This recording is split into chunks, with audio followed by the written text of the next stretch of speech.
Pero yo creo que si salen mejor que se haya primero ido a la Fiscalía.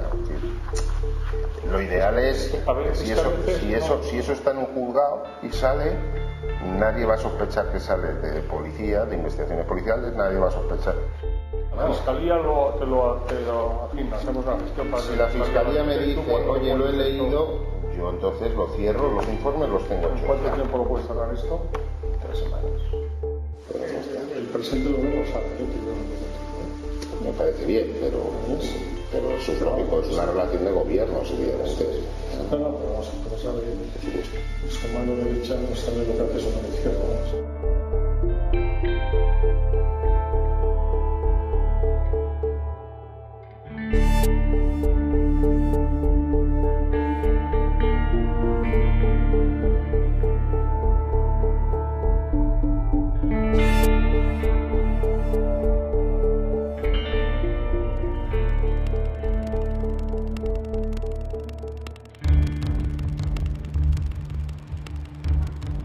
El día 21 de junio de 2016 se hicieron públicas las conversaciones entre el ministro del Interior, Jorge Fernández Díaz, y el jefe de la Oficina Antifraude de Cataluña, Daniel de Alfonso. El contenido de las grabaciones es la prueba de la existencia de un complot para atacar a los adversarios políticos del gobierno. Un hecho gravísimo en cualquier democracia. Llegaron en un sobre anónimo por correo ordinario. Una mañana un redactor me sube el correo y entre esos sobres pues hay uno que tiene un pendrive dentro. Al abrirlo, además anónimo, pues se lo llevé inmediatamente al informático para que viera a ver si aquello era un virus que nos iba a destruir el sistema o no.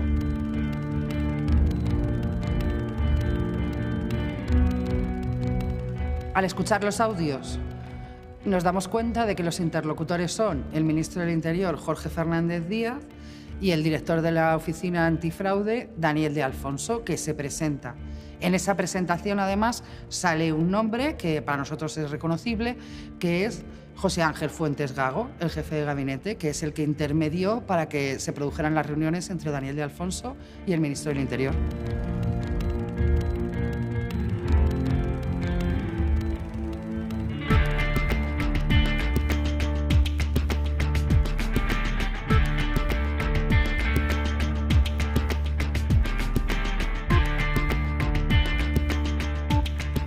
Las acciones persecutorias y antidemocráticas que se deducen del contenido de las grabaciones del ministro Jorge Fernández Díaz con Daniel de Alfonso constituyen tan solo un pequeño testimonio de las malas prácticas y la corrupción en el Ministerio del Interior que ha afectado a políticos, a policías y a simples ciudadanos.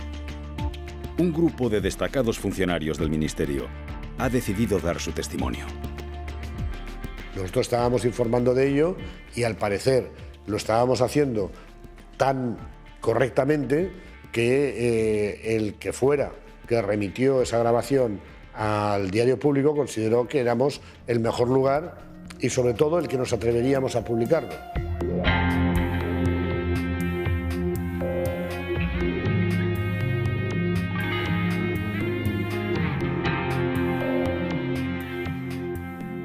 La publicación de las grabaciones del ministro del Interior tuvo una amplia repercusión nacional e internacional, provocando una gran conmoción en plena campaña electoral.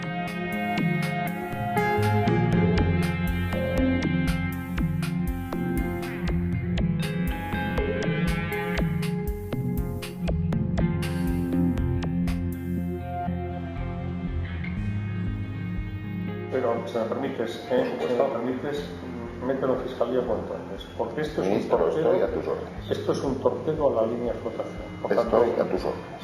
A mí considérame como un cabo de tu cuerpo nacional y... Agiliza lo que puedas, mételo cuanto antes. Había poco que deducir tras escuchar las grabaciones. Creo que está todo bastante explícito. Era la prueba de las maniobras que bajo el mandato de Fernández Díaz se estaban haciendo en Interior. Teníamos la prueba de ese caso, que era la Operación Cataluña, pero nosotros ya sabíamos que esas operaciones alegales de Interior se habían practicado en más causas y contra más personas. Octubre de 2014. Las conversaciones entre el ministro y de Alfonso tienen lugar unas semanas antes de la consulta sobre la independencia en Cataluña.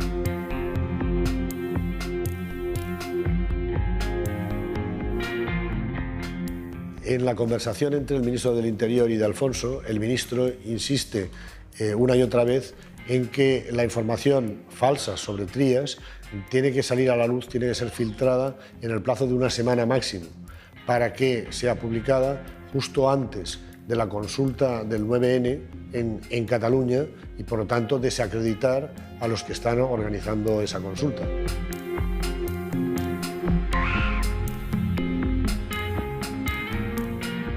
¿Esta información que a ti te ha llegado, Xavi Trías puede saber algo de eso? Xavier Trías no sabe ni esto. Ni esto. A ver, es que eso a Xavi Trías lo vamos a ver. Es como error para él, ¿no?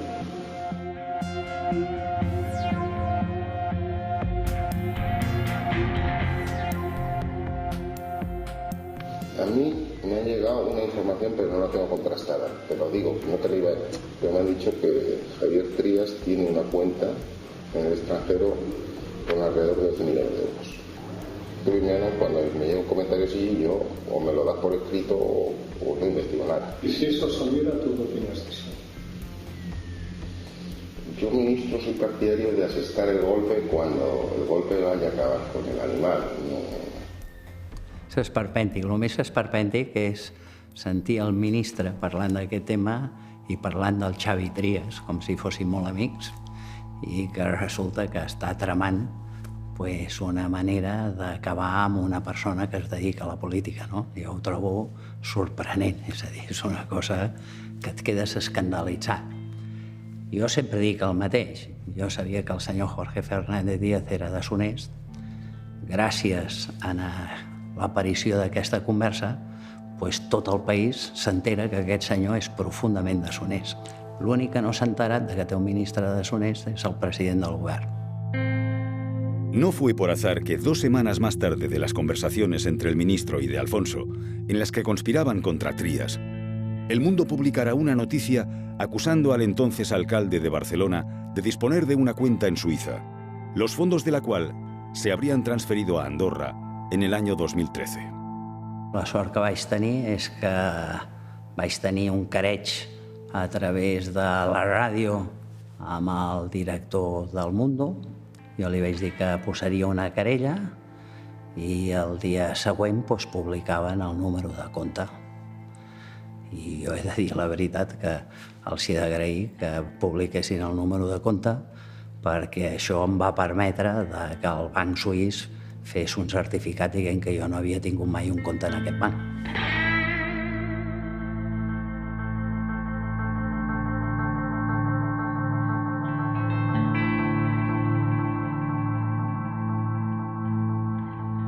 El caso de Trías es realmente paradigmático del modus operandi de la brigada política de Fernández Díaz, puesto que lo primero que se hace es una investigación prospectiva intentando descubrir algo contra determinados políticos. En el caso de que no se encuentre, porque es lo que ocurre con Trías, no se encuentran documentos ni materiales que lo puedan comprometer, entonces se hace un montaje y se fabrica un informe donde supuestamente se avala eso que no se ha podido demostrar.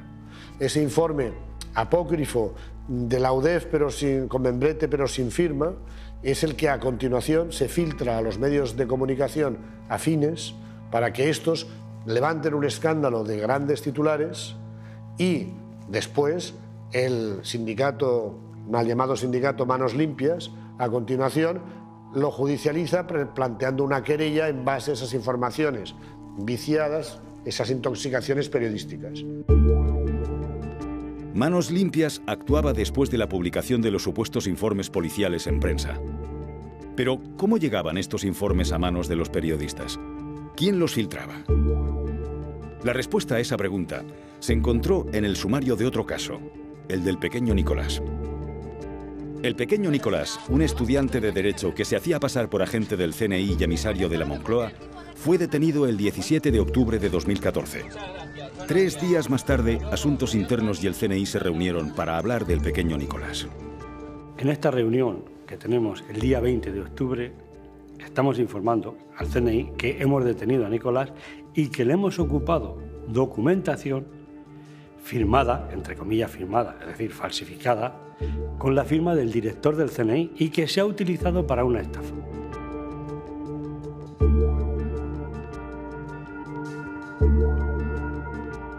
La reunión entre Martín Blas y el CNI fue grabada ilegalmente y hecha pública en diversos medios de comunicación. En la justicia siempre hay que confiar, pero bueno, siempre hay que tener tus ases en la manga. Muchas gracias y buenos días. El objetivo de que se difunda y se distribuya y se haga una grabación ilegal a agentes del CNI de Asuntos Internos era, en primer lugar, acusarles de manipular pruebas, de hacer operaciones alegales y conseguir así que se archive la causa contra el pequeño Nicolás. Como consecuencia del escándalo que estalla cuando esta gente también graba una conversación entre el jefe de Asuntos Internos y agentes del CNI sobre el caso del pequeño Nicolás, las actuaciones judiciales han permitido posicionar los teléfonos móviles de todos ellos durante esas fechas, porque coincidieron. El sumario del caso Nicolai revela las relaciones entre algunos medios de comunicación y la policía en los días previos a la publicación en El Mundo del informe apócrifo sobre Xavier Trías. ¿Qué nos dice el sumario? Que en ese periodo la cúpula policial estuvo en contacto permanente con los periodistas del Mundo. Entre el 20 de octubre y el 23 de diciembre de 2014, el tráfico de llamadas de Inda y Urreiztieta suman más de 200 comunicaciones con la cúpula policial. 68 con el inspector jefe José Ángel Fuentes Gago, 78 con el comisario José Manuel Villarejo y 105 con el comisario Enrique García Castaño. La noticia sobre Xavier Trías la publica El Mundo el día 27 de octubre y viene firmada por Eduardo Inda, Esteban Urreiztieta y Fernando Lázaro. Se publica justo 13 días antes de la consulta sobre la independencia, tal y como pedía el ministro en su conversación con De Alfonso. ABC recibió la misma información sobre la supuesta cuenta de Trías y no la publicó por no considerarla fiable. Des de que en Xavier Trías diu que votarà independència i des de que el Xavier Trías se'n va a Nova York i es troba amb el senyor Bloomberg i el senyor Bloomberg fa una editorial no a favor de la independència, però sí dient que no entén l'actitud del govern central envers Catalunya, doncs jo crec que comença una certa persecució. A mediados de noviembre de 2016, el juez que instruía la querella presentada por Xavier Trías contra Eduardo Inda, Esteban Urreiztieta y Fernando Lázaro apreció caracteres de delito en la actuación de los periodistas. Los periodistas de El Mundo dejaron muy claro ante el juez que la información que publicaron sobre Xavier Trías procedía del Ministerio del Interior. Ells es basen en unes informacions que han rebut que són falses i ells han d'intentar explicar que són verdaderes, no? O que ells se les han cregut, perquè tenien base per creure-se-les. Jo, sincerament, no entenc que es pugui tenir bases per creure-se-les quan fas una informació que, doncs, el número de compte teòric que jo tinc a Suïssa, que és fals, que és una cosa bastant fàcil d'acreditar, no? És a dir, que no sé qui els hi passa la informació, però és una informació bastant penosa, no?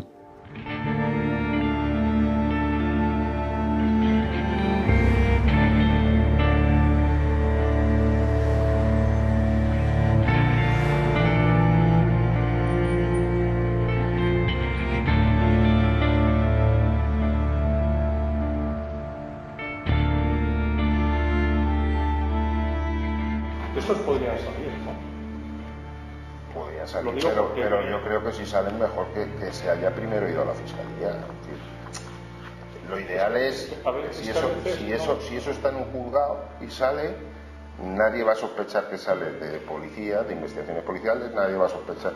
Puede así, el funcionario de turno, el periodista gacetillero que está siempre por ahí, el amigo del fiscal. Porque a veces, cuando lo publicas, generas presión mediática que al final hace que cosas que no se hubieran tomado interés se lo toman. Es decir, estamos hablando de un ministro o de un ministerio del Interior y de un responsable máximo de investigaciones de corrupción, de fraudes, etcétera, en una comunidad autónoma como la de Cataluña.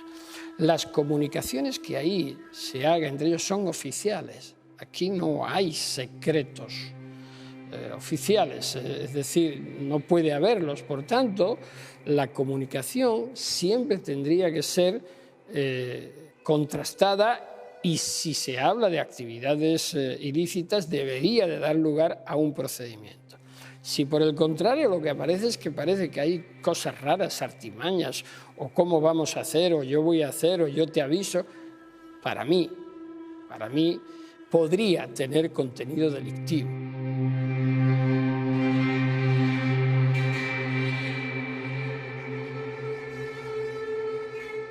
Las informaciones sobre Trías publicadas en prensa procedían de la cúpula del Ministerio del Interior. ¿Pero qué miembros estaban implicados? Este era el organigrama de la policía en octubre de 2014, con Jorge Fernández Díaz como ministro y Francisco Martínez como secretario de Estado de Interior. El cargo más importante del cuerpo es el de director adjunto operativo, ocupado por Eugenio Pino, del que dependían jerárquicamente los principales mandos policiales. Muchos de estos cargos han estado implicados en la guerra sucia. Por supuesto, esta trama política, policial, tiene que ser instruida directamente desde el Ministerio, desde el ministro, porque el que organiza todas estas, digamos, operaciones encubiertas es un equipo de gente que tiene por encima al director adjunto operativo, Eugenio Pino, que es el número 2 de la policía, pero que reporta directamente al secretario de Estado de Interior y por tanto al ministro, y junto a él, José Ángel Fuentes Gago, su jefe de gabinete, aunque ese cargo no está oficialmente reconocido. La suerte que hemos tenido en este tiempo es que había funcionarios del Ministerio del Interior que habían sido también víctimas o estaban asqueados de la manera de trabajar dentro del Ministerio del Interior y que, bueno, se pusieron en contacto conmigo para ayudarme en esta investigación y también para avisarme de lo que se tramaba en contra mía y en contra del público.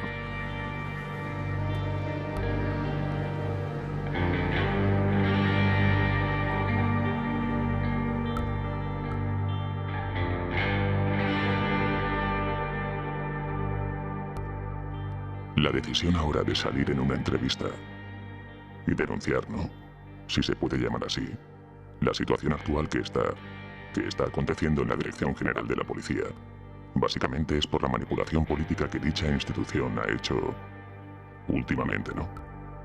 En estos momentos, en el Ministerio del Interior, hay una caza de brujas para ver quiénes son los funcionarios que pueden colaborar en concreto con público para que podamos sacar estas informaciones, y ese es uno de los motivos por los que esta persona no puede dar la cara, pero sí nos da su testimonio.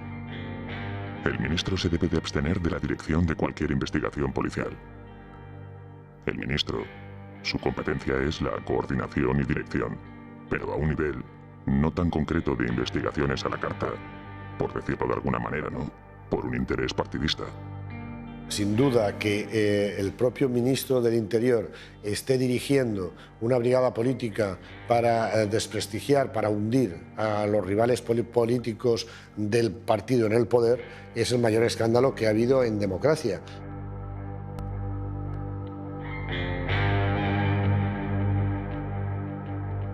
Esa brigada política consta principalmente de una serie de mandos policiales de la máxima confianza del ministro.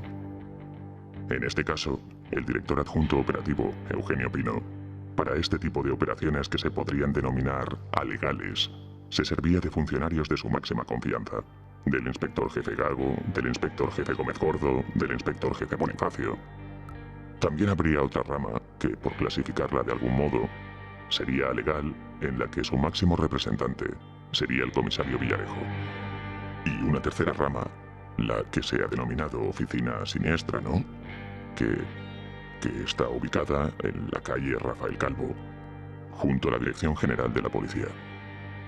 A esta oficina se le ha atribuido la realización de una serie de informes que bien se han elaborado y dirigido para defender a personas que son afines a esta brigada, o para atacar a compañeros o funcionarios que se atreven a denunciar lo que está ocurriendo en la policía, ¿no? Como es el caso del comisario Barrado.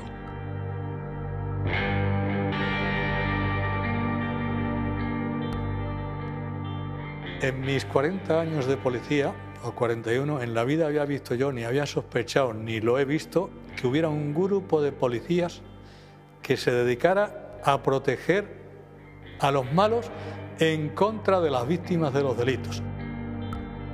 En los años 90, el secuestro de Anabel Segura conmovió a la sociedad española. El comisario Jaime Barrado fue el responsable de la detención de los secuestradores y asesinos de Anabel después de una larga investigación. Barrado es uno de los mandos más condecorados de la Policía Nacional. Jaime Barrado es el policía constante, cabezota, obcecado, que hasta que no resuelve un caso no para. Por ejemplo, entre los casos que llevó cuando era el jefe del grupo de secuestros, muchos eran asesinatos sin resolver, puesto que no había aparecido el cadáver. Pues a día de hoy, casi 20 y 30 años después de esos casos, él sigue en contacto con las familias y sigue dándole vueltas a los casos para ver cómo se puede, pues finalmente acabar lo que en su momento él no pudo concluir. Los políticos no son las únicas víctimas de las maniobras del Ministerio del Interior. Jaime Barrado sufrió represalias durante su investigación del caso Interligare. Interligare era la investigación de la corrupción policial. Eran 3 comisarios que habían estado metidos en empresas y habían dejado de pagar o habían dejado de cumplir con sus obligaciones con la hacienda pública y con la seguridad social. Nos pusimos a tirar del hilo hasta que descubrí que los malos estaban siendo advertidos por José Luis Olivera Serrano, que era mi jefe más inmediato. Barrado propuso la detención de los 3 comisarios implicados. A los 3 días le cesaron. El nuevo destino de Barrado fue la comisaría de Chamartín. En esta comisaría se topó con el caso de acoso, amenazas y agresiones a la doctora Elisa Pinto. La dermatóloga denunció acoso de carácter sexual y amenazas por parte de Javier López Madrid. Es una persona de comportamiento histriónico y entonces pasaba de una actitud agresiva amenazante diciendo que si en algún momento le denunciaba iban a enterrar las denuncias porque la policía, él tenía acceso a la policía y que por lo tanto yo no iba a tener nada que hacer, que tenía además pues que su amistad con la Casa Real eso le ayudaba. A otros momentos en que decía que le perdonase, que no hiciese nada, que mantuviésemos una relación de amistad, que perdonara lo que hubiera hecho. Javier López Madrid es el yerno de Juan Miguel Villar Mir, presidente de OHL. Inició su carrera profesional en la central de Londres de Goldman Sachs y fue miembro del Consejo de Administración de OHL, la empresa de su suegro. López Madrid ha sido condenado por el escándalo de las tarjetas Black de Caja Madrid y fue detenido dentro de la llamada Operación Lezo, relacionada con la supuesta financiación irregular del PP de Madrid.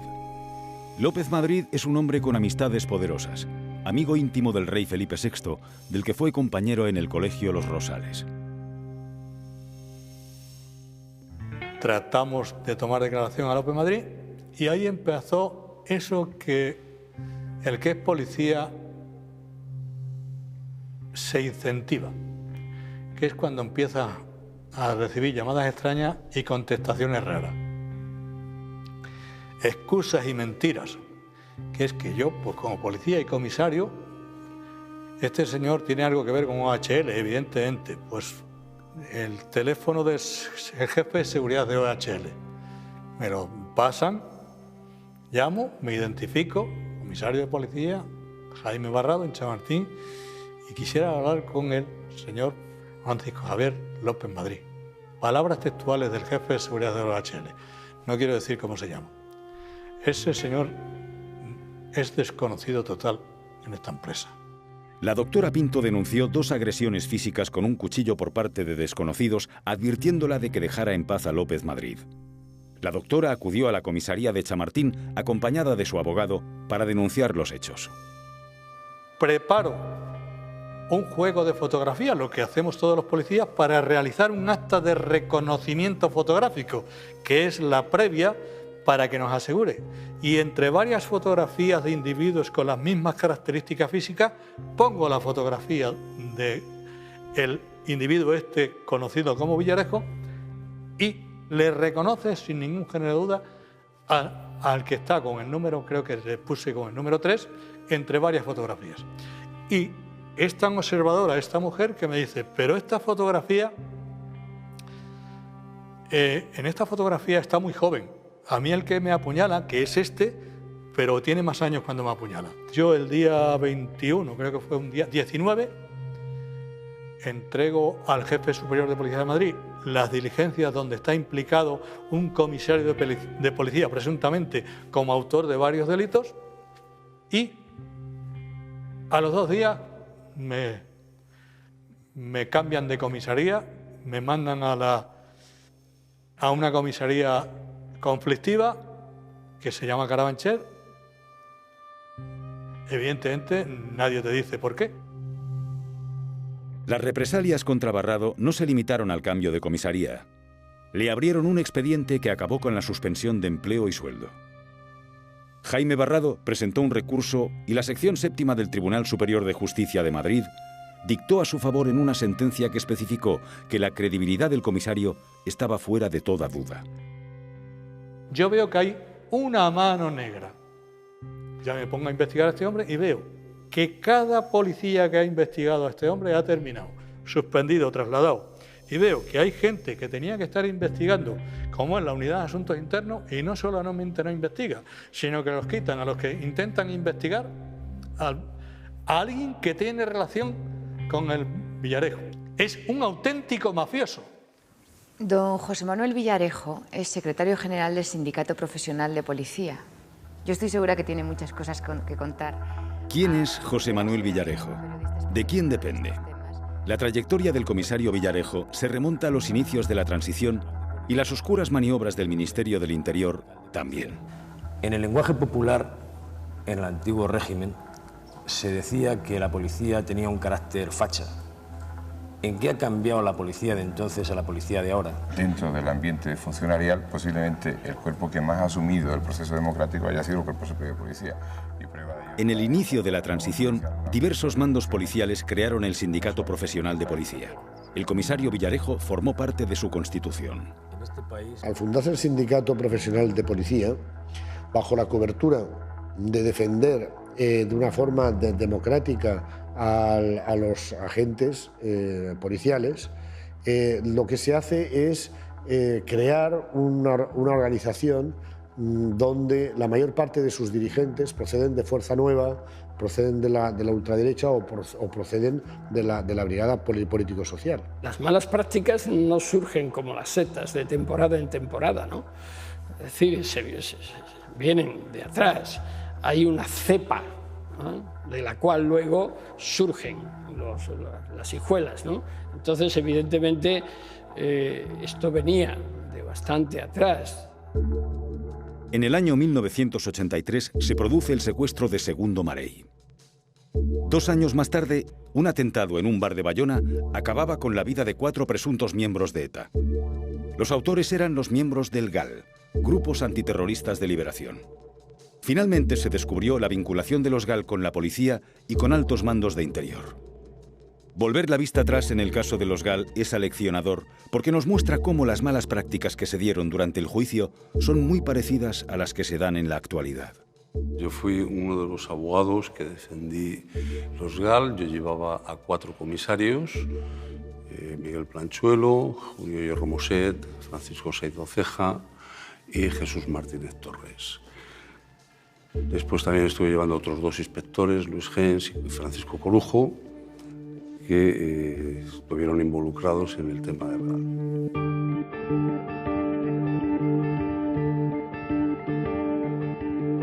Yo llamé a Felipe González a declarar ante la Sala Segunda del Tribunal Supremo porque entendí que venía esa declaración, debía ser acorde con los derechos, con la defensa que se estaba llevando a cabo por nuestro despacho con los policías que se estaban defendiendo. El juicio de los GAL supuso un golpe muy duro a la credibilidad del gobierno socialista y hubo mucha tensión. En el Ministerio del Interior se produjeron maniobras encaminadas a desprestigiar a Garzón, uno de los jueces que instruían el caso. El informe Veritas, encargado por responsables policiales y políticos del Ministerio, tenía una finalidad: desacreditar a Baltasar Garzón.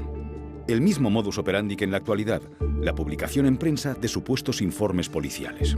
Como estaba investigando los GAL, a Medo y a Domínguez, pues obviamente no recibía muy buen apoyo y tampoco buena información por parte de algunos elementos de Interior, porque estaban en bloque en contra de esa investigación. Por tanto, en algún momento es probable que surgiera esa idea, no sé exactamente de dónde, ni por orden de quién, de que se me investigara, ¿no?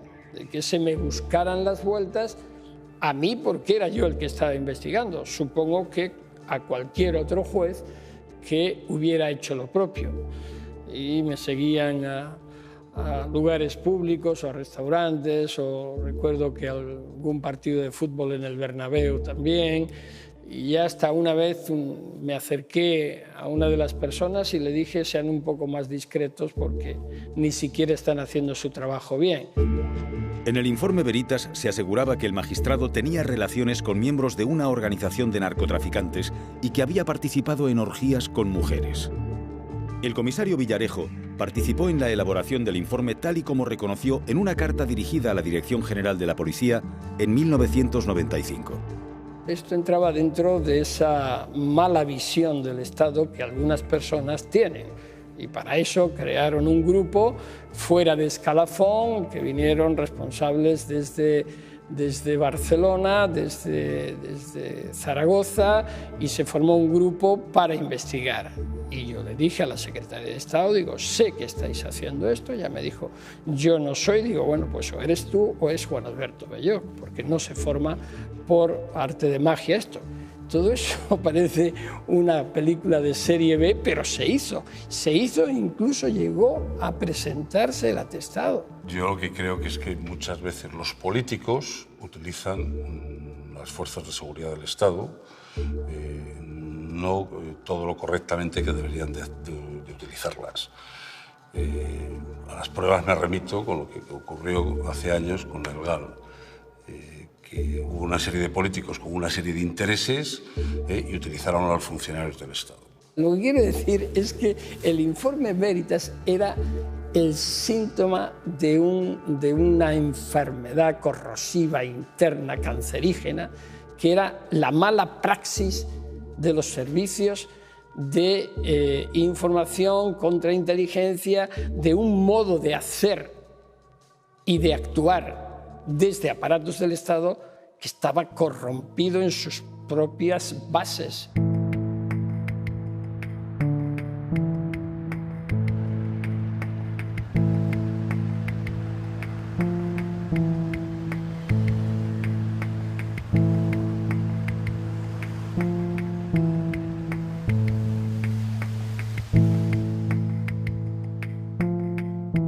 En el año 2009, el diario El País publicó un artículo en el que se denunciaban escuchas a políticos de la Comunidad de Madrid.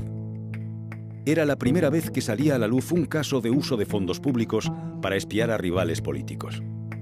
En esa trama estaban implicados algunos de los personajes que han configurado la brigada política durante el mandato de Jorge Fernández Díaz. Uno de los presuntos espiados ha sido Manuel Cobo, mano derecha del alcalde de Madrid. Gallardón dijo anoche en el programa 59 Segundos que hay muchas preguntas que contestar. Queremos saber quién investigó, quiénes son las personas que realizaron esa investigación, no lo sabemos. Queremos saber quién ordenó esa investigación, no lo sabemos. Queremos saber a quién se dio cuenta de esa investigación, no lo sabemos. Los supuestos espionajes se produjeron entre abril y mayo de 2008 en plena batalla por el poder dentro del PP, tras la segunda derrota consecutiva de Mariano Rajoy en las elecciones generales. Algunos de los espiados, como Prada y Cobo, se habían alineado con Rajoy en la disputa silenciosa que mantenía el presidente del PP con Esperanza Aguirre. El País acusó a diversos guardias civiles de estar implicados en las escuchas y seguimientos. Los guardias civiles han negado siempre su participación en los hechos y se consideran víctimas de una conspiración.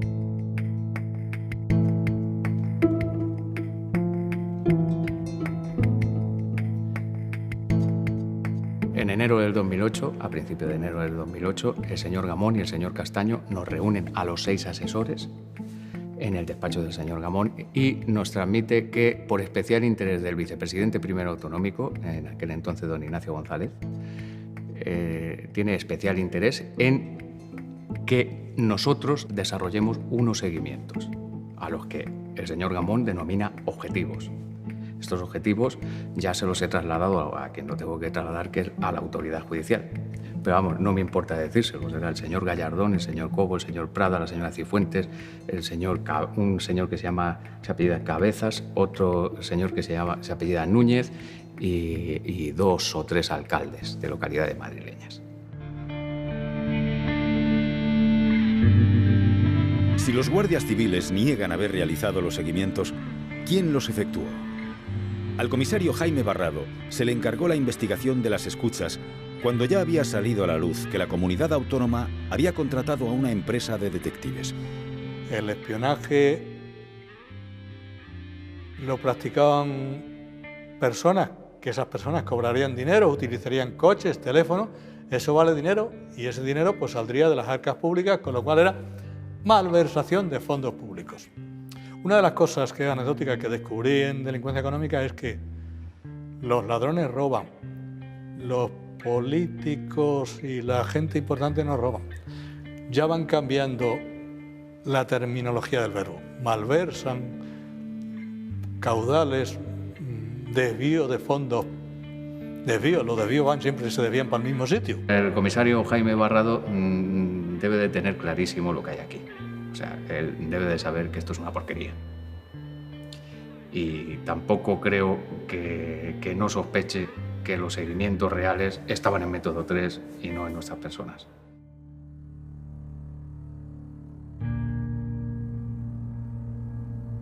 Nosotros, y eso ha salido en la prensa, realizamos investigaciones sobre 3 investigaciones sobre empleados pura y llanamente del canal de Isabel II. Te vuelvo a repetir, informes que oficialmente se presentaron, que oficialmente se entregaron y que oficialmente se pagaron. Yo soy abogado y soy detective privado y a mí me rige la Ley de Seguridad Privada, el Código Penal y el Estatuto de la Abogacía y por lo tanto todo lo que sea en nombre de clientes y de investigados deberé negarme, como ustedes podrán entender, a contestar. El que me ordena tajantemente que no se entre con mandamiento judicial de entrar en registro en Método 3 es el comisario general, es decir, José Luis Olivera está por debajo del comisario general, pero es el que da las indicaciones para prohibir la entrada de registro. A los guardias civiles se les ordenó que se situaran en las localizaciones en las que se encontraban los políticos supuestamente investigados por detectives privados. Esa es la razón por la que fueron imputados en la causa. Lo que no es normal es que haya una agencia de detectives haciendo investigaciones a políticos dentro de los que pueden encontrarse perfectamente los denunciantes en esta causa y que, por otro lado, me intente llevar a mí a lugares públicos para que los posicionamientos figuren al lado de esos políticos a los que estaban investigando los detectives. Y ese es el quid. Eso considero que es la finalidad. En noviembre de 2016, los servicios jurídicos del gobierno de Cristina Cifuentes de la Comunidad de Madrid admitían finalmente que se había espiado a políticos.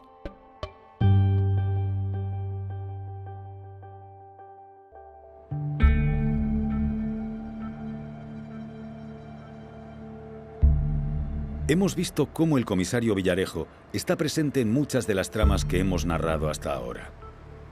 José Villarejo actúa siempre en beneficio propio, a través de su entramado de empresas. En enero de 2013, el comisario Villarejo ofreció sus servicios extrapoliciales a Ignacio González, cuando éste ocupó la presidencia de la Comunidad Autónoma de Madrid. En una grabación que dio a conocer El Mundo, los comisarios Villarejo y Enrique García Castaño se ofrecen a tapar el asunto del ático a Ignacio González. El papel del comisario Villarejo dentro de la policía es siempre muy dudoso, siempre aparece relacionado con operaciones muy dudosas, nunca firma sus informes, no se sabe a qué unidad está escrito, no sabemos de dónde viene la información que aporta, nunca la va a ratificar a un juzgado. Lo que sí que parece es que sus empresas privadas han estado relacionadas con muchos casos que había diligencias abiertas dentro de la policía, lo que es algo bastante extraño, si no irregular. Según revelaron El País y Público, el entramado de empresas de José Villarejo suma varios millones de euros.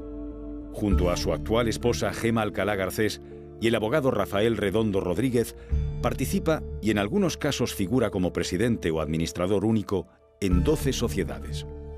En una grabación que publica un medio que se llama Público, pues aparece una grabación del propio comisario Villarejo en donde presume o dice o manifiesta que tiene relación con empresarios, con jueces, con fiscales. ¿Cómo conseguía José Manuel Villarejo la colaboración de jueces y fiscales? Schola Juris, una sociedad vinculada al comisario Villarejo, está dedicada a impartir másters para estudiantes de Derecho. Sus profesores son altos mandos de la policía, de la Guardia Civil y, sobre todo, magistrados y fiscales.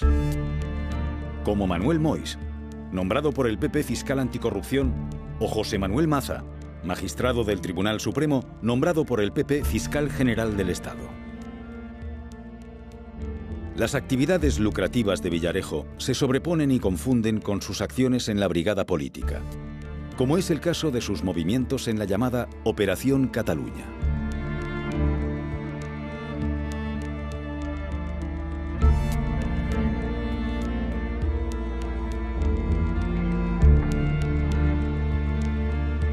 Y en Convergencia, la persona con la que yo mantengo, porque es la persona que en su momento el presidente dijo, cumpliendo con la ley de la relación gobierno de Cataluña y oficina, a mí me puso de interlocutor a Yerma Gordo.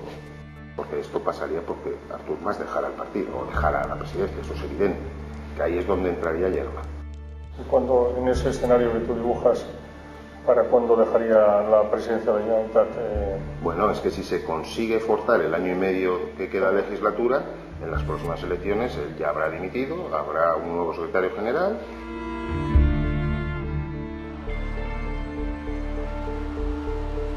La llamada Operación Cataluña empieza con la llegada del PP al gobierno. Se pone en marcha la Brigada de Revisión de Casos con el supuesto objetivo de investigar aquellas causas que la cúpula policial entendiera que habían quedado sin resolver. Yo llego en el 2012 a la Unidad de Asuntos Internos. A finales del 2012, digamos septiembre, octubre del 2012, el director adjunto operativo me dice que hay unos asuntos que están cuestionados en la opinión pública y que la actuación de la policía pues no está clara. Esos asuntos son el caso Faisán y el 3%. Son cosas que están en la prensa a diario. Uno de los asuntos que se quería reactivar era el caso Palau y todo lo relacionado con Jordi Pujol y Convergencia. El director adjunto operativo me pide entrevistarme con el fiscal, con Sánchez Dulet, para explicarle lo que los funcionarios que él dirigía habían encontrado al analizar el asunto del Palau, el caso Palau. Bien, entonces me pide que venga a Barcelona a entrevistarme con el fiscal. Vinimos, nos entrevistamos con Sánchez Dulet, estaba presente otro fiscal, Fernando Bermejo, y simplemente me limité a decir que unos funcionarios habían analizado el caso Palau y que había una vía posible de investigación, continuando con el nuevo tesorero que era Óscar Escrig. Ahí quedó todo. Sí que es cierto que uno de estos mandos, como fue el comisario Martín Blas, para reactivar este caso, se desplazaron a Cataluña en compañía del comisario principal, José Luis Olivera, para hablar con el fiscal y reactivar precisamente esa investigación por blanqueo. Es curioso, ¿no?, que siendo el competente Marcelino Martín Blas, también le acompañara un comisario que a priori nada tenía que ver con esta brigada, ni nada tenía que ver con la unidad de delincuencia económica y fiscal. La actuación de los policías motivó una queja formal del Consejo Fiscal, en la que se rechazaba la irregular actuación de los funcionarios. Marcelino Martín Blas es una persona que se creyó lo que en su momento le proponía el comisario Eugenio Pino, de que la unidad de asuntos internos realmente se iba a encargar de lo que se tenían que encargar, de asuntos internos, ¿no?, y de investigar a funcionarios de policía, que se creyó también que la brigada de revisión de casos que ponían en sus manos iba a servir para realmente ir más allá de donde había podido ir la justicia, pero siempre dentro del marco de estudiar los temas y ver qué vías legales había para reabrirlos, y que en un momento determinado se da cuenta de que lo que están haciendo es alegal. Unos meses más tarde de la constitución de la Brigada de Revisión de Casos, El Mundo publicó un supuesto informe de la UDEF en el que se acusaba a Jordi Pujol y a Artur Mas de disponer de cuentas en Suiza. La noticia se publicó en plena campaña de las elecciones autonómicas catalanas, las primeras en las que Convergencia pedía el voto por el derecho a decidir. Jorge Fernández Díaz compareció ante una comisión parlamentaria en la que declaró no conocer la autoría del supuesto informe de la UDEF, responsabilizando al Sindicato Unificado de Policía de su difusión. No es posible por el momento concretar cualquier responsabilidad en su elaboración y difusión dentro del ámbito del Cuerpo Nacional de Policía, sin perjuicio del expediente disciplinario incoado contra el secretario general del Sindicato Unificado de Policía. En aquel libro, en el método confidencial, yo me preguntaba cómo el ministro del Interior no puede saber quién ha realizado el informe de la UDEF, no el que lo firma, sino quién estaba detrás de todo eso, si yo, en 3 meses para escribir ese libro, descubro quién está detrás. Te pongo un ejemplo, ¿no? El comisario Villarejo busca a 2 testigos para elaborar el controvertido informe Pujol. Uno de los testigos es Victoria Álvarez y utiliza una identidad ficticia que ha salido en los medios de comunicación, como es la de Javier Hidalgo, JJ Hidalgo, bajo la profesión de periodista, ¿no? Y otro testigo es Javier de la Rosa, con quien utiliza otra de las identidades supuestas que utiliza para contactar con este testigo, como es la de Manuel Pérez Villar, bajo la profesión de abogado. Todo ello sin un control judicial, como así exige la ley que regula trabajar bajo estas identidades supuestas, que es la Ley 5/99, que sería la de agente encubierto, ¿no? Yo es que a Villarejo siempre lo he conocido con sus empresas privadas. Yo al comisario Villarejo oficial o policía al que tú te refieres lo conozco a raíz de que me lo describe Javier de la Rosa como la persona que lo lleva a la UDEF a declarar contra la familia Pujol o con todo lo que él supiese. Y entonces cuando me lo describe ahí me doy cuenta que es el Pepe Villarejo que yo había conocido en sus empresas privadas. Detrás del falso informe de la UDEF publicado por El Mundo estaba la brigada política del Ministerio y uno de sus elementos más activos, el comisario José Manuel Villarejo. En una conversación telefónica que llegó a público, Villarejo habla con Javier de la Rosa, presentándose como el abogado Manuel Villar, una de sus falsas identidades. Yo me he comprometido y estoy haciendo a reorganizar tu vida, tus problemas personales, tu historia, etcétera, etcétera. Yo, al margen de todo esto, que yo te estoy muy agradecido y estoy de acuerdo contigo. No, si no es agradecido, si aquí, esto es un toma y daca. De la conversación se deduce un acuerdo. De la Rosa dará información sobre el expresidente de la Generalitat, Jordi Pujol, y Villarejo solucionará al financiero sus problemas legales y económicos. De la Rosa solo cobró una parte del dinero prometido, pero ¿de dónde salía el dinero para estos pagos? Unos WhatsApps entre el pequeño Nicolás y Javier de la Rosa revelan la implicación del sindicato Manos Limpias en parte del pago. El círculo del modus operandi de la brigada política que describimos al principio se ve confirmado. Javier de la Rosa está pidiendo todo el rato a Nicolás su mortadela, ¿no? La mortadela que le han dejado a deber ese abogado Manuel Villar, que era el comisario Villarejo, y que en teoría le pagó 200.000 euros por la información y le dejó a deber otros 200.000. Javier de la Rosa debe de conseguir algo porque se alegra, pero le dice a Nicolás, de todas formas pasaré también por la charcutería de Manos Limpias. El otro personaje utilizado por Villarejo en la elaboración del informe Pujol fue Victoria Álvarez, a quien convenció de declarar ante la UDEF. La exnovia de Jordi Pujol Ferrusola se hizo muy popular a raíz de la comida que compartió con Alicia Sánchez Camacho en el restaurante La Camarga de Barcelona. Lo que se habló en esa comida fue grabado por la agencia de detectives Método 3. Policía no podemos ir, porque policías están todos... Bueno, yo iría directamente a Fiscalía y a quien conocemos de Fiscalía. El único hecho es que nosotros en 2010 recibimos un encargo del entorno de Alicia Sánchez Camacho para realizar una grabación y que 3 años después Alicia Sánchez Camacho hace que me detengan por realizar esa grabación que era legal y consentida. Ese es el único hecho. Todo lo que conlleve después, toda la opereta de Alicia Sánchez Camacho diciendo llegaré al final, y todo eso entra dentro de la falacia de una mentirosa compulsiva. Punto. Reprovar l'actuació de la senyora Alicia Sánchez Camacho per incomplir l'article 59.5 de l'Estatut d'Autonomia y, en segon lloc... El 3 de junio de 2014, el Parlamento catalán reprobaba a la presidenta del PP, Alicia Sánchez Camacho, por no haber comparecido para explicar su vinculación con el caso Método 3. ¿Qué papel jugó Alicia Sánchez Camacho en la guerra sucia del Ministerio del Interior? Si es que si Alicia Sánchez Camacho reconoce alguna vez que ya lo sabía, está reconociendo 3 delitos. El de acusación y denuncia falsa, el de falso testimonio y el de amenazas condicionales. Y ella está sentada en el Congreso todos los días.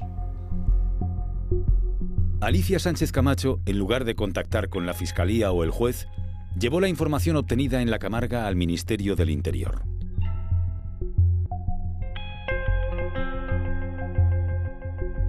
Jorge Moragas, que conocía a Victoria Álvarez de su época escolar, la animó a declarar en unos WhatsApps. Victoria Álvarez, en una conversación con Villarejo, habla de su relación con Moragas. A Moragas sí que le he mandado una serie de mensajes esta mañana. Digo, mira, me había equivocado creo que con Alberto, pero siguen estando ahí. Le he dicho, digo, como demuestren y piensa que la prensa...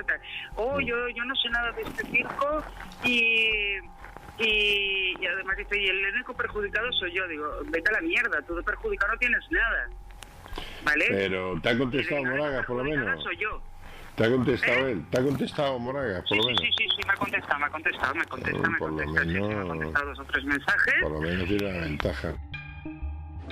Espero no defraudarte, presidente. Estar a la altura de las circunstancias, como siempre tú dices. I algo que he aprendido... Jo crec que el senyor Jorge de Moragas, que és un senyor que està al cantó directe del senyor Mariano Rajoy, és una de les persones instigadores amb el senyor Jorge Fernández Díaz, i estic segur que amb la senyora Alicia Sánchez Camacho per organitzar tota aquesta actuació en contra d'unes persones. Això no ho puc demostrar, però cada dia està més clar que això és així.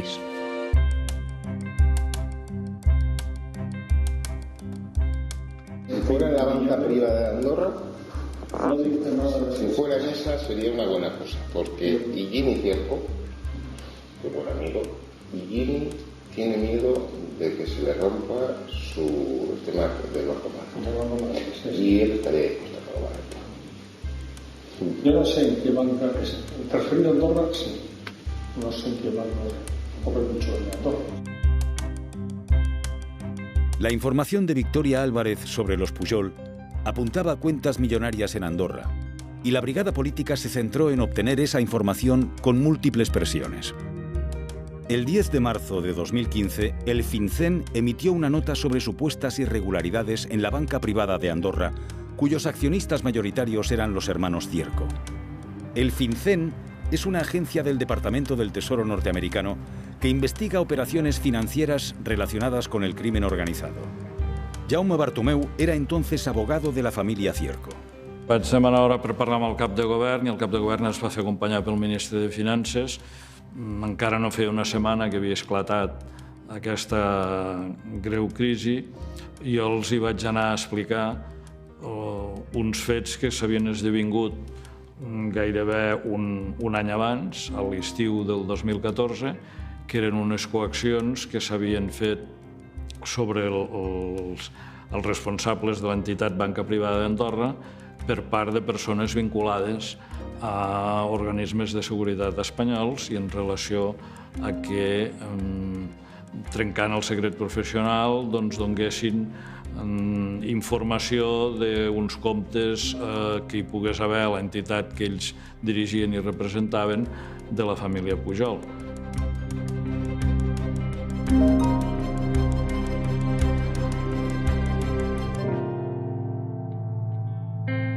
El FinCEN acabó retirando su acusación después de valorar positivamente las acciones emprendidas por el gobierno andorrano sobre BPA.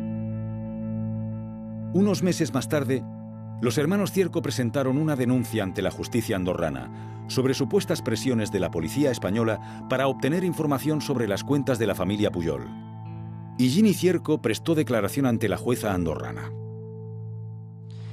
Al maig del 2014, Celestino Barroso, agregat d'Interior de l'Ambaixada d'Espanya a Andorra, em telefona i em indica, sisplau, si el podria rebre amb urgència. I em diu, sisplau, em torna a insistir de la necessitat de veure unes persones a Madrid, de lo contrari el banc morirà. Quin banc? Banco Madrid o BPA? Tots. Diu, el banco morirà. Joan Pau Miquel, consejero delegado de BPA, se reunió con Celestino Barroso en Andorra y posteriormente acudió a la reunión en Madrid con un miembro de la policía española. Està el Fèlix, telefona amb Sant Pau, i li diu que es troba en el hall del Villamagna de Madrid. Es troba en el hall del Villamagna de Madrid i el senyor Fèlix resulta ser Marcelino Martín Blas, jefe de Asuntos Internos de la Policía Nacional Espanyola. A Marcelino Martín Blas li demana tres coses. Si tenim comptes de la família Mas, del Mas o de la família Mas, de Junqueras o de la seva família, o del Pujol y de la seva familia. El director adjunto operativo, don Eugenio Pino, me dice, tenemos un empleado de la banca privada andorrana que quiere colaborar. Me presento en el Hotel Villamagna y me entrevisto con un empleado, con un señor. Yo no sé quién es, pero yo me identifico, y él se identifica, pues sí. Bueno, y simplemente le pregunto, ¿me tienes que decir algo? Me dice, no, no tengo nada que decirte. Entonces me sorprende y digo, bueno, pues, ¿entonces qué hacemos aquí? Pues no lo sé. Pues hasta luego, encantado. Y ahí queda todo. La situación se desbloqueó con la intervención del abogado José María Fusteri Fabra, amigo de Higini Cierco y de Martín Blas, que invitó a ambos a la boda de su primo. También acudió Eugenio Pino. En el banquete se reunieron todos en la misma mesa. Higinio presume en esa reunión de que él es muy español y que a su familia le llaman los españoles en Andorra y que pues, todo lo que sea colaborar con la justicia de España y tal, que le parece muy bien, en fin. Higinio Cierco se viene a mi lado, me dice que, hombre, que él no sabe quién tiene cuenta en su banco, que él es un banquero que maneja fondos de sus clientes, que es una banca privada, que no paga facturas, pero que es lo que nos interesa. Que Jean Pau me lo puede decir. Si esto fue, la boda creo que fue el 26 de junio, pues a lo mejor el 28, el 29 de junio, o el 30 de junio, pues me vuelvo a reunir con Jean Pau. En aquell moment, el Jean Pau Miquel entrega el que vostès coneixen com a pantallazo del mundo amb el Marcelino Martín Blas, en els quals apareixen el nom de la mare i tots els fills, que pugen 4,5 milions d'euros bancaritzats. És a dir, la informació que surt al mundo la facilita el Joan Pau. La facilita el Joan Pau. Me parece que eran 2 cuentas o 3, no recuerdo, pero recuerdo que una era del expresidente, del señor Pujol, una de su señora, y me parece, no recuerdo bien, pero que otra a nombre de una hija. Pero la cantidad era muy pequeña, estamos hablando de 1,5 millones de euros o una cosa así. Y me lo da en un papel, son 3 líneas, el número de cuenta y la cantidad. El titular, el número de cuenta y la cantidad. Y eso es lo que le entrego a Eugenio Pino. Mira, Y entonces me pregunta, ¿pero esto es todo? ¿Esto es lo que te ha dado? Pues mira, esto es lo que me ha dado. Sembla que els comptes que es van donar a l'estiu del 2014 i les xifres que hi havia en aquests comptes no satisfeien a qui ho havia demanat i algú pensava que les xifres havien de ser multiplicades per molt més amunt del que eren i per això ho devien buscar, ¿no? Los intentos de encontrar más cuentas de los Pujol en la banca privada de Andorra continuaron después de la entrega del pantallazo. En un moment donat, algú que no em consta que fos la Fiscalia andorrana deixa entrar a Andorra i dins d'Andorra a les oficines centrals de BPA a uns organismes policials espanyols que actuen, suposem, sota instruccions de la Fiscalia espanyola i mitjançant el procediment informàtic de buidat dels arxius s'emporten tots els arxius de tots els comptes dels clients de banca privada d'Andorra. Això jo crec més gros que això, més fort que això, crec que ja no ho trobaríem, no? La actuación de los cuerpos de seguridad españoles en el vaciado de las cuentas de BPA es un atentado al secreto bancario y una vulneración a la soberanía de un Estado vecino. A raíz del pantallazo de El Mundo, Jordi Pujol hizo una declaración pública inculpatoria en la que afirmó tener dinero en Andorra sin regularizar, procedente de una herencia de su padre. La autoinculpación de Pujol conmovió a la sociedad catalana.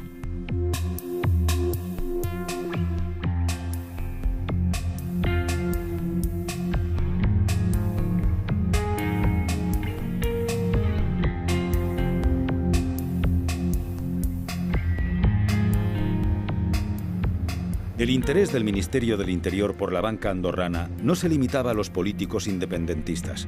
Existía también interés en las cuentas de empresarios venezolanos para vincularlas a una supuesta financiación irregular de Podemos.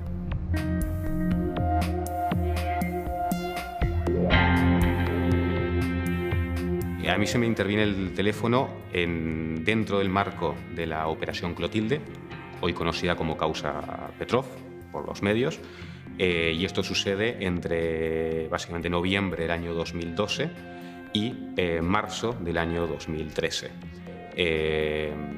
Y se me intervino el teléfono digamos, en una causa que no tiene nada que ver con lo que es la causa BPA de hoy en día. Y le digo, la Guardia Civil miente deliberadamente y de forma reiterada cuando dice que yo he viajado a Rusia. La Guardia Civil... Pablo Laplana fue investigado y su teléfono pinchado por orden judicial en el marco de la Operación Clotilde, o caso Petrov, sobre corrupción urbanística en la Costa Brava vinculada a la mafia rusa. Después de la declaración de Laplana en la audiencia, fue desimputado de la causa. La única motivación que yo creo que tenía, en base a los elementos que obran en la causa, era la de escuchar otras conversaciones que nada tenían que ver con lo que se estaba investigando, que yo mantenía, por una situación muy concreta, con un colectivo de empresarios venezolanos. Al atacar a Venezuela, utilizándome como excusa, se desprestigia a Venezuela y por la asociación Venezuela-Podemos, por extensión, se desprestigia a Podemos.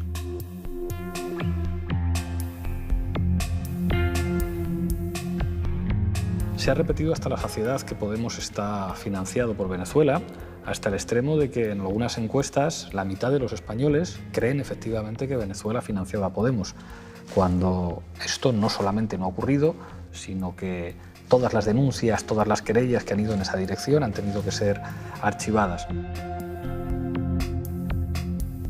El 12 de enero de 2016 se desveló el famoso Informe PISA, acrónimo de Pablo Iglesias Sociedad Anónima. El informe estaba atribuido a la Unidad de Delincuencia Económica y Fiscal, la UDEF, de la Policía Nacional. Entre las informaciones que contenía el dossier, se acusaba a la productora de Pablo Iglesias de recibir en 2012 dinero de Irán a través de Hispan TV. Sin embargo, el programa Fort Apache no comenzó a emitirse en dicho medio hasta 2013. Es que es lo que hace INDA y lo que hace OK Diario, digamos todos los medios que dan espacio a INDA, es gravísimo, al menos por dos razones. Primero, presenta documentación falsa, presenta documentos falsos, a documentos que se manipulan, y nosotros hemos presentado las correspondientes acciones judiciales. Pero es que además después, cuando le denunciamos, dice que vaya a declarar el jefe de la policía. Y es como, usted está diciendo que el informe falso, que el papel falsificado que usted ha sacado, que ha habido el banco en el paraíso fiscal, ha salido diciendo no conocemos ni al señor Iglesias ni a su familia, le conocemos absolutamente de nada. Entonces usted dice que ese papel falso se lo ha dado uno de los jefes de la policía en España. Pues que esto es de chiste, pero es gravísimo. Si en un informe policial no está en papel policial, no tiene registro de salida y no está firmado por policía con su número de carnet profesional, eso es una chapuza. Y si el informe PISA, por supuesto informe PISA, que yo no lo he visto, pero parte de una información que no está suficientemente registrada y tramitada, eso no sirve para nada. Eugenio Pino, el número 2 de la policía, se querella contra Público y contra mí por calumnias al desvelar que había mantenido reuniones con Eduardo Inda para filtrarle el informe PISA contra Podemos y marcar las fechas de publicación. La jueza decidió archivar la causa porque veía que nosotros llevábamos razón. Pino recurre y la Audiencia Provincial dice que es verdad, que hay que hacer diligencias de investigación que además se habían pedido y que no se habían hecho. Precisamente era Público quien las había pedido, que eran los posicionamientos de los teléfonos móviles del señor Eduardo Inda y de Eugenio Pino en los días que nosotros dijimos que se reunieron. Y misteriosamente, después de conseguir que se reabra el caso y de que la audiencia diga que hay que practicar esas diligencias, Eugenio Pino decide retirar la querella contra Público. Y llega a Manos Limpias y dice, con toda esta basura que hago, intento presentar una querella. Presentan una querella, otra querella, y en todas el Tribunal Supremo les dice no al lugar, no al lugar, no al lugar. Bueno, la realidad ahora es que el jefe de Manos Limpias está en la cárcel. El 15 de abril de 2016 se ponía en marcha la llamada Operación Nelson de la Policía Nacional contra Manos Limpias y la Asociación de Servicios Bancarios Ausbank, por extorsión, fraude en subvenciones, estafa y administración desleal. Se decretó prisión incondicional para Miguel Bernard y Luis Pineda.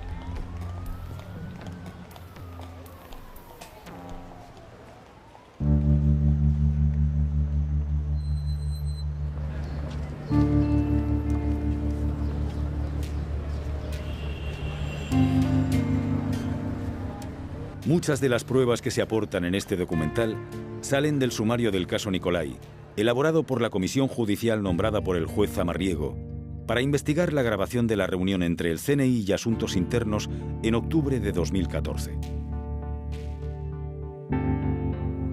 Y es que el juez, a la vista de lo que he contado, a la vista de que se han cometido esas irregularidades que él no ha visto nunca en una investigación, decide crear una comisión judicial.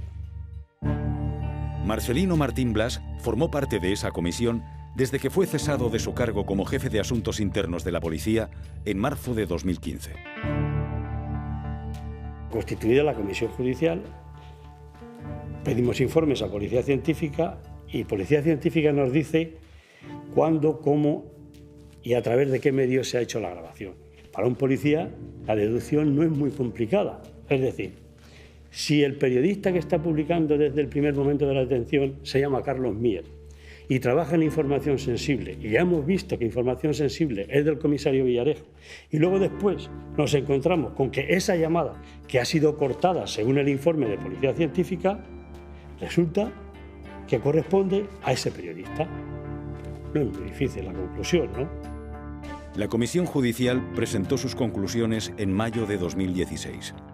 Nosotros terminamos el informe proponiendo que las detenciones, los registros y diciendo en el informe que puede haber una organización criminal en la que participan policías y periodistas. Los policías pues, son un director, en fin, el director adjunto operativo y algunos periodistas. Lo presentamos en mayo. El trabajo de la Comisión Judicial del caso Nicolai se ha realizado en un entorno hostil dentro y fuera del Ministerio. ¿Qué ha ocurrido en la Policía Nacional o en el Ministerio del Interior estos últimos años? Yo diría que hay un cúmulo de irregularidades. el Ministerio del Interior no nos ha dado ningún amparo. Y tampoco ha facilitado la investigación. Porque, digamos, en el mejor de los casos, se ha desentendido de ello. A pesar de todas las trabas e impedimentos, la Comisión Judicial del caso Nicolai ha tenido el mérito de sacar a la luz las malas prácticas en la cúpula del Ministerio del Interior. Eso políticamente le hace mucho daño, ¿no? Claro que le hace mucho daño, pero yo eso... ¿Usted tiene conciencia de tener ese punto débil o no? No lo sabe nadie más que José Ángel Gago, mi director de investigaciones, tú y yo.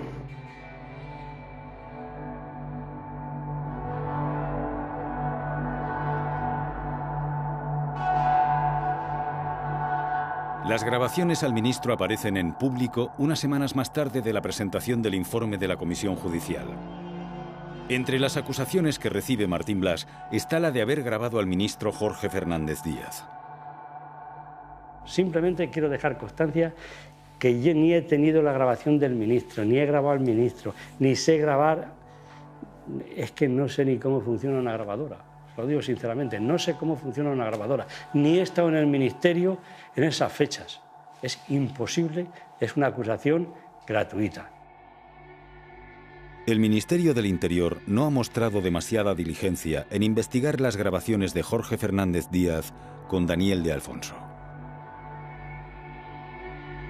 Había dicho el ministro del Interior que nosotros cometíamos una ilegalidad con ello, que éramos unos conspiradores y que se abría una investigación sobre esas grabaciones. Pero nunca nos pidieron la grabación original. En vista de la falta de interés del Ministerio y del ministro del Interior por obtener la copia original de las grabaciones, nosotros acudimos a la Fiscalía General del Estado y las entregamos voluntariamente por si hubiera algo que investigar a raíz de ese contenido. ¿Quién fue el responsable de que se grabara y con qué medios se realizó la grabación? El análisis de las grabaciones, realizado por expertos a solicitud de público, indica que de Alfonso era quien estaba grabando desde algún dispositivo propio, por la manera en que se movía, por cómo entraba y salía del lugar de la reunión y por el contenido. El propio de Alfonso nos reconoce a nosotros que su móvil solamente lo ha entregado a Fuentes Gago, a José Ángel, y por tanto el único que ha tenido acceso a poder instalar algo con lo que grabar desde su móvil es este hombre. Dedujimos que el que estaba grabando era de Alfonso y además era con pleno conocimiento suyo, entre otras cosas porque a menudo parecía hablar para la grabación, parecía hablar para la grabadora. He dicho en otras ocasiones que parecía un audio selfie. Este director ni ha grabado, ni sabía, ni ha permitido, y entenderán ustedes, porque si no tendríamos que pensar que somos todos subnormales perdidos, entenderán ustedes que tampoco las he puesto en circulación. Pues, ¿usted lo quiere? Pues mire, el señor... La primera consecuencia política de la publicación de las conversaciones fue el cese de Daniel de Alfonso por el Parlament de Cataluña. El ministro continuó en su puesto. El ministro del Interior debería presentar su dimisión hoy mismo. Tiene que dar explicaciones y en este caso, si son ciertas, tiene que dimitir. Eso es muy grave y debería implicar la dimisión o el cese fulminante. Directamente todos los partidos, como digo, desde Bildu hasta Ciudadanos, pida directamente mi dimisión, sin esperar, sin darse cuenta que yo soy la víctima de ese atropello, de ese ataque, y sin esperar a que una investigación aclare qué es lo que ha sucedido. Gracias, presidente. Jorge Fernández Díaz fue finalmente reprobado. La primera reprobación de un ministro desde la restauración de la democracia. La comisión parlamentaria que investiga la utilización partidista del ministerio empezó sus trabajos con la declaración de Jorge Fernández Díaz y de Alfonso, pero sin el testimonio de los mandos policiales por el bloqueo de PP, Ciudadanos y PSOE. La inteligencia de cada uno.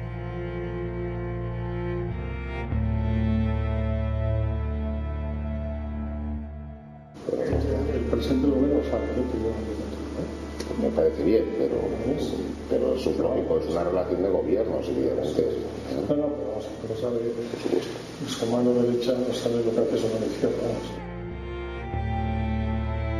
Todos tenemos un sistema legal y ese sistema legal sabe para qué está.